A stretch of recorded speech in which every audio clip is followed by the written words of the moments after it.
안녕하세요. 카즈의 일본에서 살아남기입니다. 오늘은 한 달 전쯤 영상 일본 대학 면접에 붙어보자 의 심화편이에요. 그 영상에서는 면접 준비의 가장 기본적인 부분들에 대해서 이야기를 했습니다. 이번에는 거기서 심화해서 면접관이 정말로 평가하는 3가지 핵심 포인트를 중심으로 이야기를 해볼게요. 이건 실제로 제가 일본 교수님께 직접 들었던 왜 나를 뽑았는지에 대한 답변을 토대로 한 내용이에요. 물론 심화편이니 기본은 되어 있어야겠죠. 첫 번째, 사고력과 논리입니다. 면접에서 질문을 받으면 대부분 대답을 바로 생각하죠. 어떻게 해야 대답을 잘할까? 하지만 교수님들은 무엇을 대답했는가 보다 왜 그렇게 생각했는가를 훨씬 더 중요하게 봅니다. 예를 들어, 왜 일본에서 공부하고 싶습니까? 라는 질문이 나올 수도 있겠죠. 그럼 보통 일본은 교육 수준이 높고 제가 배우고 싶은 것들이 있어서요 라고 대답을 할 겁니다. 물론 이건 틀린 말은 아닙니다. 하지만 너무 일반적이죠. 여기서 한 단계 더 나아가려면 이유를 구체적으로 말해줘야 됩니다. 저 같은 경우 대강 아버지께 한국은 임플란트와 교정 같은 임상적 분야는 빠르게 발전하고 있지만 기초 연구는 상대적으로 부족하다고 들었습니다. 그 이야기를 계기로 나는 어떤 치과의사가 되고 싶은가를 고민하게 되었고, 단순히 치료 기술뿐만 아니라 기초를 이해하면서 나의 임상을 더 발전시킬 수 있는 그런 치과의사가 되고 싶다는 생각을 했습니다. 그래서 기초를 조금 더 깊게 배울 수 있는 일본에서 공부하고 싶다고 생각했습니다. 라고 이야기를 했습니다. 이렇게 말하면 단순히 대답뿐만 아니라 왜 그렇게 생각했느냐, 논리적 사고력 등을 잘 보여줄 수 있다고 생각합니다. 즉, 답도 중요하지만 그 이유를 잘 정리하는 게 포인트입니다. 두 번째, 일관성입니다. 면접에서 가장 위험한 게 바로 모순된 대답입니다.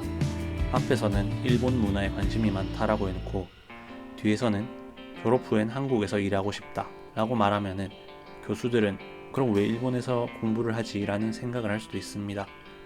면접관이 진짜로 보는 거는 이 학생이 스스로의 생각을 잘 정리하고 일관성 있게 말할 수 있는가입니다.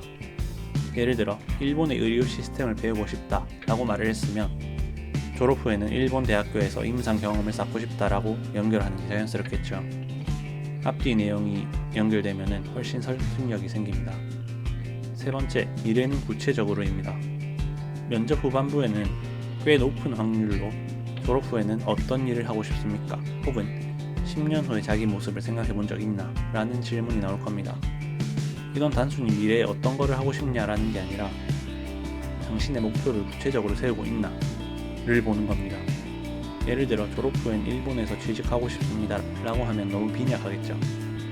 만약 딱히 계획이 없다면 사회적인 활동에 대해 살짝 이야기를 더해주면 좋습니다. 졸업 후에는 의료 동력을 통해 한국과 일본의 병원 간 교류를 돕고 싶습니다. 양국의 치과 의료의 학문적, 기술적 소통의 다리를 놓는 역할을 해보고 싶습니다. 일반 사람들에게 치과 질환 예방에 대한 교육을 통해 자신의 일을 지키는 것의 중요성에 대해서 알려주고 싶습니다. 이렇게 말을 한다면 단순히 자신의 목표가 아니라 사회에 공헌하고 싶다라는 모습을 보여줄 수 있습니다. 구체적인 답이 나올수록 교수들은 이 학생은 자신의 미래를 진지하게 생각하고 있구나라고 생각이 되겠죠. 오늘은 일본 대학 면접에서 합격에 한 걸음 더 가까워지는 심화 전략에 대해서 이야기해봤습니다. 첫 번째, 사고력. 두 번째, 일관성. 세 번째, 미래는 구체적으로. 이것들을 잘 잡으면 면접의 인상이 완전히 달라질 겁니다. 모두 면접이 그렇듯이 질문에 단순히 대답을 하는 게 아니라 자신의 생각을 전달하는 능력을 보는 것입니다. 그리고 여러분이 하고 싶은 말도 중요하겠지만 면접관이 듣고 싶어하는 대답을 하는 것도 중요하겠죠. 이번 영상은 여기까지입니다. 오늘 영상이 도움이 되셨다면 좋아요와 구독 부탁드리고, 일본 유학에 대해 다른 궁금한 점들이 있다면 댓글로도 남겨주세요. 감사합니다.